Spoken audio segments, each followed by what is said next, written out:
The second scripture reading for this morning picks up where the first one left off in the first chapter of Paul's letter to the congregations of faith in Rome, here in the 8th verse. First, I thank my God through Jesus Christ for all of you, because your faith is proclaimed throughout the world. For God, whom I serve with my spirit by announcing the gospel of his Son, is my witness that without ceasing I remember you always in my prayers, asking that by God's will I may somehow at last succeed in coming to you. For I am longing to see you so that I may share with you some spiritual gifts to strengthen you, or rather, so that we may be mutually encouraged by each other's faith, both yours and mine. I want you to know, brothers and sisters, that I have often intended to come to you, but thus far have been prevented, in order that I may reap some harvest among you as I have among the rest of the Gentiles. I'm a debtor both to Greeks and to barbarians, both to the wise and to the foolish, hence my eagerness to proclaim the gospel to you also who are in Rome. For I am not ashamed of the gospel. It is the power of God for salvation to everyone who has faith, to the Jew first and also to the Greek.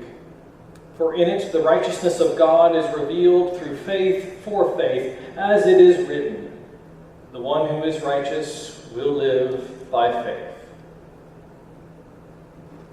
May God's blessing continue to flow through and rest upon the experiences of Scripture. May it guide the meditations of our hearts and the words of my lips. Universal salvation is a potentially awkward subject. There was a text written more than a handful of years ago now by a couple of Quaker ministers, one of which, if memory serves, has been defrocked, because they wrote a text called God is Love, and they argued in it from an experiential point of view that God will save everybody. It's an interesting text. It's worth reading. It definitely brought out some spirited debate. The text does struggle with scriptural grounding, and so it's hard to make a claim for universal salvation in that way. But Paul is, in his own way, doing this. Paul, in writing this letter, this way of making himself physically present to a group of people he's never met before, is espousing the possibility, the intention of God to save everyone. And he grounds this argument, Paul does, in his understanding of the gospel itself. Okay? And this is something that we need to keep in the back of our minds anytime we read anything that is Paul's. The gospel is Jesus Christ crucified and risen. That's the message that Paul brings. When he writes to people and says, this is what I preach to you. I preach to you Jesus on the cross, and I preach to you Jesus resurrected, because Jesus on the cross is for the forgiveness of sins for the entire world. No ifs, ands, buts. And resurrection is the opportunity for faith, the response. Forgiveness of sins and salvation. So Paul is preaching the opportunity for the entire world to be saved.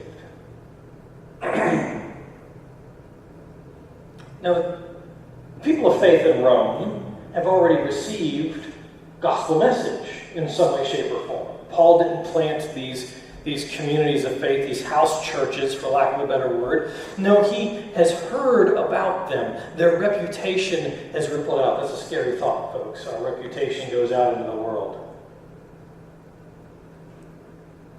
That's why we have a communications committee. Best foot forward.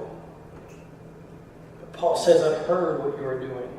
The gospel goes out into the world. I have heard what you're doing in Rome, and I am drawn in by that, because that's what God does, right? God draws us in, and the gospel, Jesus Christ crucified and risen, is this powerful thing. And so when Paul writes this letter that's going to be going around to all the churches in the Roman community, he says, I've heard. And I want you to know that I'm praying for you. I'm grateful, first and foremost, for the work of the gospel that's going on. And I am in prayer over this because I believe that what this gospel is doing is building faith. And faith is the response to resurrection, and that is salvation. So, all of you are being saved. And the circle keeps getting bigger and bigger and bigger. As Paul goes in, he talks about the circle getting bigger and bigger and bigger because Paul's ministry is one that is rooted in his Jewish identity. And it's transformed by a revelation that says it's bigger than. God is doing a +1 on the salvation front. So Paul says, I know that as a person of faith in Yahweh, the God of Israel, that I have this relationship, that it's connected to who I am, but that's not why I can claim to be saved. And yet, this group of people that I personally used to persecute, Book of Acts, Paul was good at that. This group of people that used to be on the outside of the circle, I know now that this Christ crucified and risen gospel, this gospel of power that is going out into the world, is drawing those folks in. And he uses the term Greeks and barbarians. Just like the whole Jew-Gentile thing, we would all fall under the Gentile camp. For the vast majority of us, we would fall into the barbarian camp. Celebrate it. Our language sounds like bar, bar, bar, bar, bar. Paul is saying these folks that from the insider point of view were on the outside, were beyond the scope of salvation. I am now understanding, because of the power of the gospel, Christ crucified and risen, that they are not on the outside, that God is constantly drawing people in, that the reputation going out is a way of drawing people in. Paul is talking about the possibility of a universal salvation, that God intends and desires to be in relationship with every single person that is out there. And that would be a wild sort of gospel to be getting involved in. Not that Christ crucified and risen isn't a wild enough gospel, folks. This idea that everyone could be brought in. Because this is a community of faith that is in the shadows of empire itself. This is a community of faith that is now witnessing, or has witnessed, the way that the state can subjugate.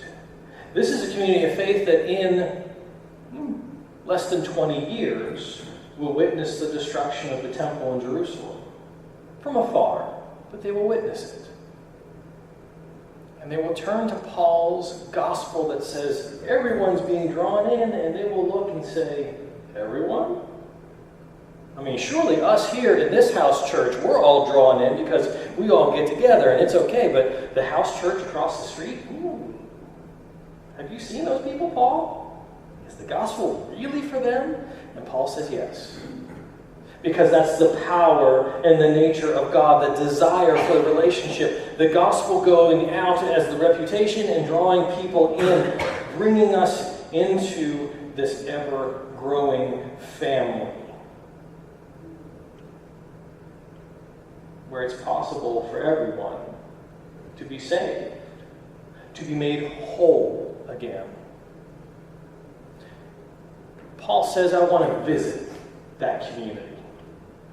He says, when I visit those communities where the gospel is rippling out and bringing people in, it emboldens me in my faith. It strengthens what I have. I think I've got something to offer, but I think that community's got something to offer me as well.